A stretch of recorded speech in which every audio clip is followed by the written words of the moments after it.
ഉണ്ടാക്കാൻ പോകുന്നത് റവ കപ്പ് കേക്കാണ്. ഇത് ഓവനും ബീറ്ററൊന്നും യൂസ് ചെയ്യാണ്ട് തന്നെ നമുക്ക് എങ്ങനെ ഇത് ഉണ്ടാക്കുന്നത് നോക്കാം. അതിന് വേണ്ട ഇൻഗ്രീഡിയൻസ് 3/4 കപ്പ് പൊടിച്ച പഞ്ചസാര, പിന്നെ വേണ്ടത് 1 കപ്പ് റവ, 3 മുട്ട, 3 ടേബിൾ സ്പൂൺ ബട്ടർ, അൺസോൾട്ടഡ് ബട്ടറാണ് യൂസ് ചെയ്യുന്നത്, 1 teaspoon baking powder, vanilla essence 1 teaspoon, ഒരു 1/4 ടീസ്പൂണോളം നട്ട്മഗിൻ്റെ പൗഡർ എന്ന് വെച്ചാൽ ജാതിക്കപ്പൊടി, പിന്നെ 1/2 ടീസ്പൂൺ ഏലക്ക പൊടിച്ചത്, പിന്നെ ലെമണിൻ്റെ യെല്ലോ മാത്രം ഒന്ന് പീൽ ചെയ്തെടുത്തതാണ്, ചെറുതായിട്ട് വൈറ്റ് സ്കിന്ന് വരരുത്, അതൊരു 1/4 ടീസ്പൂൺ, മുട്ടയും പൊടിച്ച പഞ്ചസാരയും, ഇതിലേക്ക് ബേക്കിംഗ് പൗഡറും കൂടിയും ആഡ് ചെയ്യാം കേട്ടോ. ഞാൻ ബേക്കിംഗ് പൗഡർ വിട്ടുപോയി, റവയും കൂടി നമുക്കിതിലേക്ക് ഇട്ടിട്ട് ബേക്കിംഗ് പൗഡറും റവ, ബട്ടർ, മുട്ട, പൊടിച്ച പഞ്ചസാര ഇതെല്ലാം കൂടിയിട്ട് നന്നായി ഒന്ന് മിക്സിയിലിട്ട് അടിച്ചെടുക്കുക. അത് റവയുടെ ആ തരിതരിപ്പ് മാറുന്ന വരെ ഒന്ന് അടിക്കണം.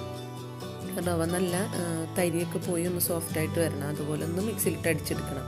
അതിലേക്ക് ഇപ്പോഴാണ് ബേക്കിംഗ് പൗഡർ ആഡ് ചെയ്തത്, പക്ഷേ അത് മിക്സിയിലിട്ട് അടിക്കുമ്പോൾ തന്നെ അപ്പോൾ എല്ലാ വശവും ഒന്നും കൂടി നന്നായിട്ട് യോജിച്ച് വരും. അപ്പോൾ അല്ലെങ്കിൽ നന്നായി ഒന്ന് മിക്സ് ചെയ്ത് കൊടുക്കണം. ബാക്കിയുള്ള ഇൻഗ്രീഡിയൻസും കൂടി അതിലിട്ടിട്ട് നമുക്ക് നന്നായി ഒന്ന് മിക്സ് ചെയ്തെടുക്കാം. ഇപ്പം നമ്മുടെ ബാറ്റർ റെഡി ആയിട്ടുണ്ട്. ഇനി നമ്മൾ കപ്പ് കേക്കിൻ്റെ ഒരു മോൾഡ് എടുത്ത് അതിലേക്ക് ബട്ടർ ഒത്തിരി തടവി കൊടുക്കുക. എന്നിട്ട് ഇത് കുറച്ച് ഒഴിച്ചു കൊടുക്കുക. നിറച്ച് ഫില്ലാക്കി ഒഴിക്കേണ്ട, അര ഭാഗത്തിനേക്കാൾ കുറച്ച് കൂടുതലായിട്ട് ഒഴിച്ചു കൊടുത്താൽ മതി. അതല്ല നിങ്ങളുടെ അടുത്ത് ഈ കപ്പ് കേക്കിൻ്റെ മോൾഡ് ഇല്ലെങ്കിൽ നമ്മളുടെ നിങ്ങൾക്ക് ഈ ഷേപ്പിൽ തന്നെ ഉണ്ടാക്കിയെടുക്കണമെന്നുണ്ടെങ്കിൽ അല്ലെങ്കിൽ ഒരു വലിയ പരന്ന പാത്രത്തിൽ ഒഴിച്ചു കൊടുത്താലും മതി.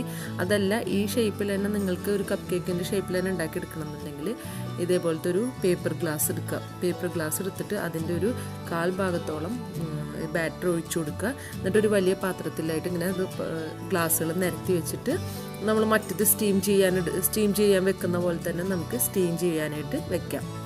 അപ്പോൾ ഞാനൊരു വലിയ പാത്രത്തിൽ വെള്ളം വെച്ച് ഒന്ന് തിളച്ച് വന്നിട്ടുണ്ട്. അതിൻ്റെ അതിലേക്കൊരു തട്ട് ഇറക്കി വെച്ചിട്ടുണ്ട്. അതിൻ്റെ മുകളിലായിട്ട് നമുക്ക് ഈ കപ്പ് കേക്കിൻ്റെ ബാറ്റർ ഒഴിച്ചത് നമുക്ക് മുകളിൽ വെക്കാം. എന്നിട്ട് ഇതിൻ്റെ മൂടിയുടെ മുകളിലായിട്ട് ഒരു ക്ലോത്ത് വെച്ച് കവർ ചെയ്യാം. അതെന്തിനാണെന്ന് വെച്ചാൽ ഇതിൽ ആവി തട്ടുമ്പോൾ ആ വെള്ളം ഈ കേക്കിൻ്റെ മിക്സിലേക്ക് വീഴാതിരിക്കാൻ വേണ്ടിയിട്ടാണ് ഞാനിത് കവർ ചെയ്യുന്നത്. എന്നിട്ട് നമുക്കിത് മൂടി വെച്ചിട്ട് ഒരു 20-25 മിനിറ്റോളം നമുക്കിതൊന്ന് സ്റ്റീം ചെയ്തെടുക്കാം. ഇപ്പോൾ ഒരു 20 മിനിറ്റ് ആയിട്ടുണ്ട്. ഞാൻ ഒരു സ്ക്യൂർ വെച്ചിട്ടൊന്ന് കുത്തി നോക്കുന്നുണ്ട്. ഒട്ടിപ്പിടിക്കുന്നില്ലെന്നുണ്ടെങ്കിൽ നമുക്ക് മനസ്സിലാവും ഇത് വെന്തിട്ടുണ്ടെന്ന്. ഇപ്പോൾ കപ്പ് കേക്ക് റെഡി ആയിട്ടുണ്ട്. എല്ലാവരും ഒന്ന് ട്രൈ ചെയ്ത് നോക്കുക. നിങ്ങൾക്ക് കപ്പ് കേക്കിൻ്റെ ഷേപ്പിൽ തന്നെ ഉണ്ടാക്കിയെടുക്കാൻ ഇല്ലെങ്കിൽ ഒരു വലിയ പാത്രത്തിൽ വേറൊരു പാത്രത്തിൽ വെച്ച് നിങ്ങൾക്ക് സ്റ്റീം ചെയ്തെടുത്താലും മതി.